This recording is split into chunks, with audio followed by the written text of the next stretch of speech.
उनके एक युवा नेता हैं, अभी भाषण सीख रहे हैं। ऐसे करते तो वो भी ऐसे करते।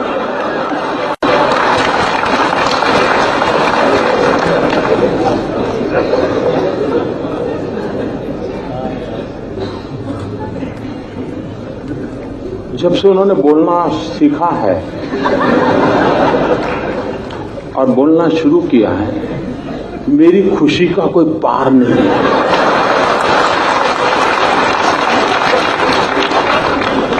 दो 2009 में पता ही नहीं चलता था कि भाई इस पैकेट के अंदर क्या है, पता ही नहीं चलता था। अब पता चल रहा है कि भाई ये है, ये नहीं है। न बोलते तो बड़ा भूकंप आ जाता था और देश को इतना बड़ा भूकंप झेलना पड़ता, ये देश 10 साल तक उभर नहीं सकता था। लेकिन अच्छा हुआ कि बोलना शुरू हो गया तो पता चल रहा है भूकंप की संभावना बची नहीं, क्योंकि देश की जनता समझ गई। जी, इन्होंने बड़ा मजेदार कहा। उन्होंने कहा जिस देश में 60% लोग अनपढ़ हो, वहां मोदी ऑनलाइन बैंकिंग की बात कैसे कर सकता है? मुझे बताइए साहब, कोई पढ़ा लिखा था क्या? मैंने कोई जादू टोना किया कि वो अनपढ़ हो गया? ये 60% अनपढ़ थे। ये रिपोर्ट कार्ड आपने किसका दिया जी, जरा बताओ तो। भाइयों बहनों, ये क्या कर रहे हैं उनको भी समझ नहीं है जी। लेकिन अच्छा है, किसी का काला धन खुल रहा है तो किसी का काला मन खुल रहा है जी।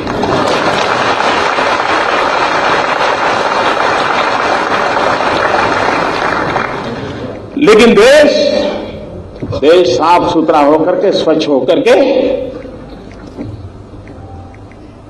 सोने की तरह तप करके निकलेगा, इस विश्वास के साथ में लगा।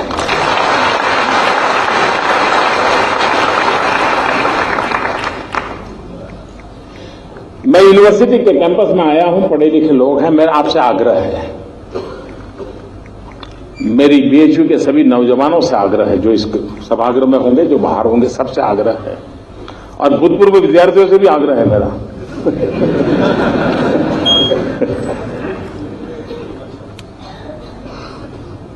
काला धन, भ्रष्टाचार की सफाई तो हो, लेकिन फिर से पनपे नहीं, इसकी भी व्यवस्था होनी चाहिए।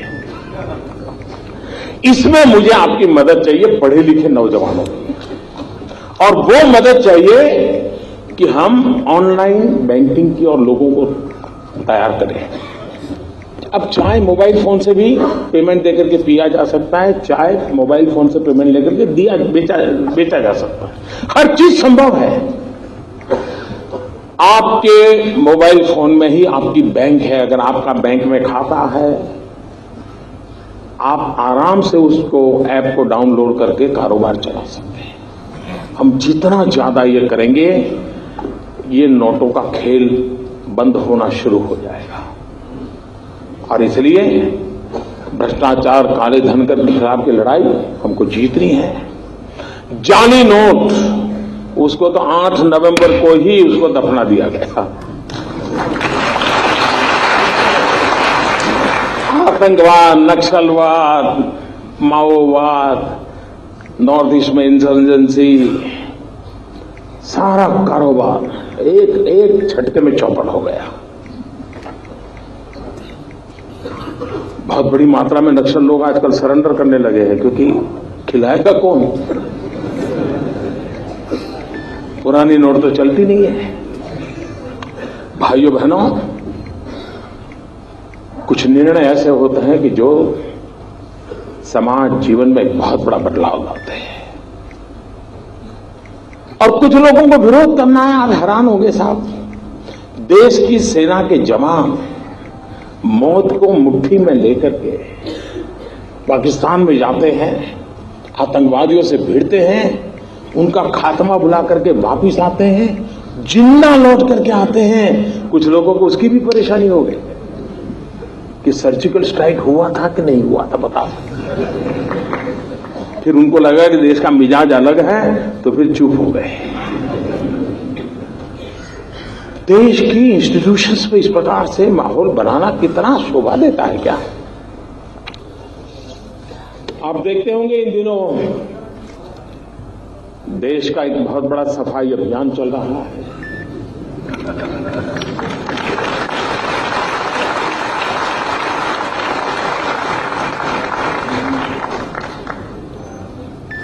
अगर गंदगी का बड़ा ढेर हो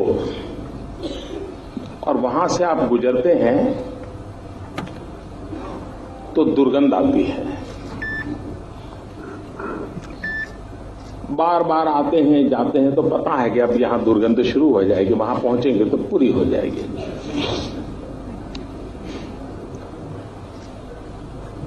और एक सीमा में दुर्गंध महसूस होती है, उससे ज्यादा फिर महसूस नहीं होती है। लेकिन जब उस ढेर की सफाई शुरू करते हैं तो गंध इतनी ज्यादा महसूस होती है कि वहां से गुजरना मुश्किल हो जाता है।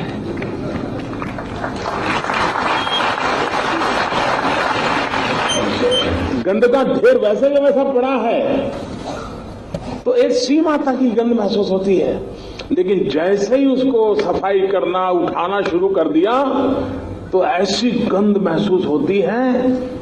आजकल आप देख रहे होंगे कैसी कैसी गंध महसूस हो रही है।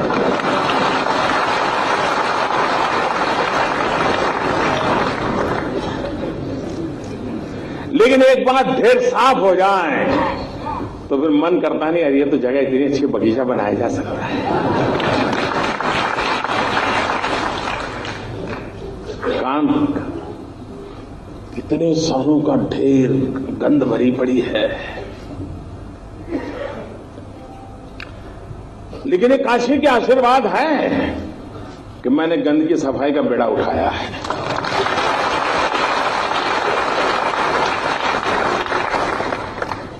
भोले बाबा की धरती के आशीर्वाद में भी तो ताकत होती है।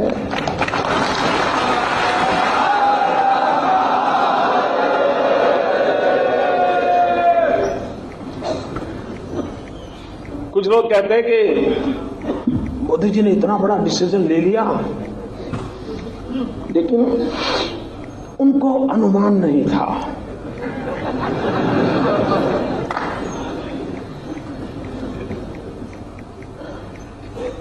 ये बात सही है कि बहुत सी चीजों का मैंने अनुमान किया था, लेकिन एक चीज का अनुमान करने में विफल हो गया। मैं नहीं कर पाया।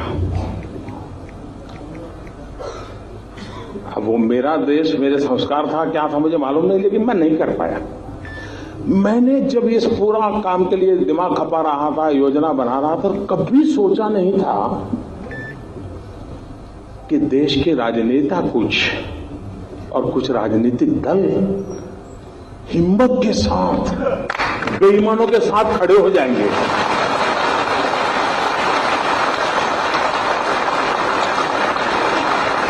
ये मैंने हिसाब नहीं लगाया था जी। मैंने सोचा ही नहीं था कि संभव है। और आपको मालूम है, अब मैं सोच रहा हूं ये सब कैसे हो रहा है जी। पाकिस्तान घुसपैठियों को हिंदुस्तान में भेजना हो तो क्या करता है, वो सीमा पर फायरिंग शुरू कर देता है, तो फिर हमारी फौज भी बिजी हो जाती है उसके साथ, तो इधर उधर चलती रहती है आमने सामने, और लपक करके वो घुस जाते हैं।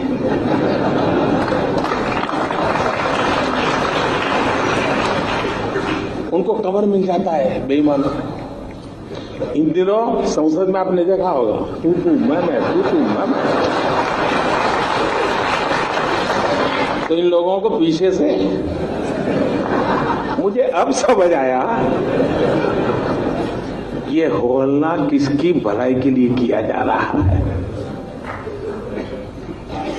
पुराने जमाने में देखा होगा आपने, मेले होते मेले, उसमें पिक पॉकेटर आते हैं, क्योंकि उनको लगता है ये सबसे बढ़िया जगह है, एक दिन में ज्यादा कमाई हो सकती है। जेब कतरे आ जाते हैं, लेकिन वो बड़े चालाक होते हैं जी। वो जेब कतरा जेब काटेगा तो उसका जो साथी दूर खड़ा है उसको पता चलता है हाँ अब काम हो गया, तो उधर की तरफ दौड़ता है, ये चोर भाग रहा है, चोर भाग रहा है, तो पुलिस सब वहां भागेगी और वो जेब कतरा आराम से उधर से निकल जाएगा।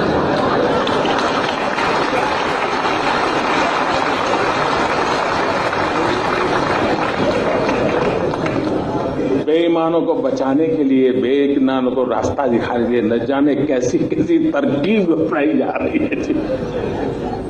लेकिन भाइयों बहनों, देश देखिए, दुनिया को इस बात को समझना होगा, जनता को कष्ट कम नहीं हुआ है, बहुत तकलीफ झेली है, कभी सोची नहीं इतनी तकलीफ झेली है जी।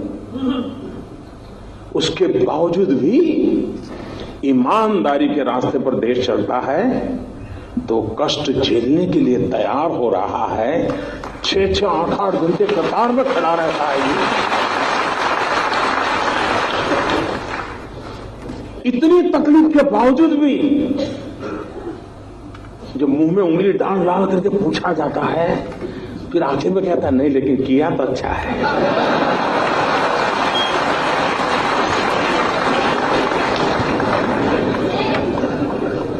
साहब, मैं देश के राजनेताओं को कहना चाहता हूं कि हम 125 करोड़ देशवासियों की ताकत पर भरोसा करें। ऐसा सद्भाग्य नहीं मिल सकता है कि जहां 125 करोड़ देशवासी अपने स्वार्थ के लिए नहीं, कहीं कुछ मिलता और कतार में खड़ा रहे हो तो अलग बात है, ये तो भाई देश का भला हो, कष्ट झेलूंगा, ऐसा साहब दुनिया में कहीं संभव नहीं होगा जी। इन 125 करोड़ देशवासियों को जितना नमन करे उतना कम है जी, जितना नमन करे उतना कम है। और जब जनता जनार्दन तो स्वयं ईश्वर का ही अवतार होता है, और जनता जनार्दन के आशीर्वाद मतलब ईश्वर के आशीर्वाद होते हैं, और जिस सत्य के काम में ईश्वर के आशीर्वाद होते हैं वो सत्य कभी भी ओझल नहीं हो सकता, वो सत्य उजागर के ही रहता है, वो परिवर्तन ला करके ही रहता है। और कुछ लोग विरोध करने में इतना अपना संतुलन खो देते हैं, मैं तो हैरान हो जाता हूं। इन दिनों अब इस पर तो बोल नहीं पाते, कह नहीं सकते कि काला धन नहीं है, कह नहीं सकते कि भ्रष्टाचार नहीं है, ये भी नहीं कह सकते कि जाना नहीं चाहिए, तो लेकिन कुछ तो बोलना है तो क्या बोले। लेकिन बोलने में ऐसी गड़बड़ करते हैं जी। अब बताइए, हमारे पूर्व प्रधानमंत्री, जब मैं कह रहा हूं ना भाई समय की मांग है, बदलाव आना चाहिए। अब एक जमाना था चांदी का रुपया होता था, वही करेंसी में चलता था। वक्त बदलते बदलते कागज का आ गया, चल रहा है कि नहीं चल रहा है। अब वक्त बदल रहा है तो टेक्नोलॉजी से ऑनलाइन बैंकिंग हो रहा है, आपके मोबाइल फोन में ही आपकी बैंक है।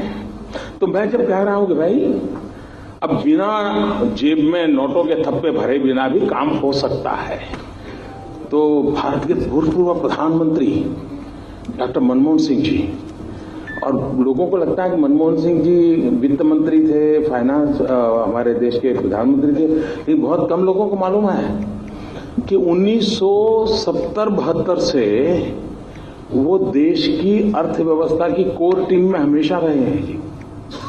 इतने लंबे सर तक और इतने साफ कुशलता, देखो कोई दाग उन पर नहीं लगता है,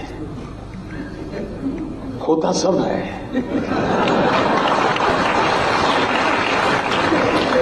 उन्होंने अभी ऐसा कहा, जब मैं कैशलेस की बात करता हूं, उन्होंने कहा कि जिस देश में 50% लोग गरीब हो वहां ये टेक्नोलॉजी वगैरह कैसे हो सकता है। अब मुझे बताओ भाई, ये वो अपना रिपोर्ट कार्ड दे रहे हैं कि मेरा दे रहे हैं?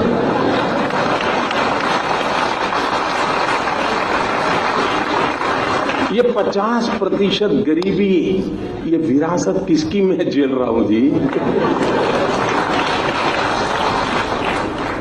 मनमोहन सिंह जी, आप विरोध करें कोई बात नहीं, आप पूर्व प्रधानमंत्री हैं, हम गंभीरता से लेते हैं आपकी बात को, लेकिन आप अपना रिपोर्ट कार्ड दे रहे हैं, ये मुझे खुशी हो रही है। उनके एक दूसरे महानुभाव जो देश के वित्त मंत्री रहे, वो लेख भी लिखते हैं, सुमन चिदम्बरम जी। उन्होंने कहा कि हमारे देश में 50% गांवों में अभी भी बिजली नहीं है, तो कैशलेस कैसे करोगे? अब बताइए साहब, कहीं पर बिजली थी किसी गांव में, मैंने आकर के खंभा उखाड़ दिएगा।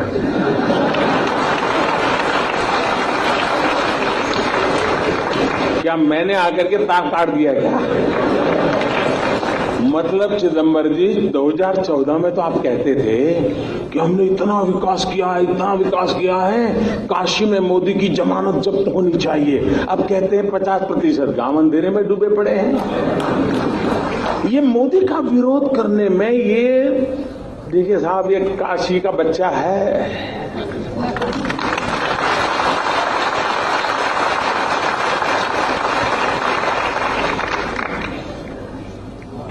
काशी की जनता ने मुझे पाला, पोषा, और इसलिए इस पवित्र धरती के आशीर्वाद है कि इधर से हो उधर से हो, तुमसे सच निकलवा के ही रहेगा।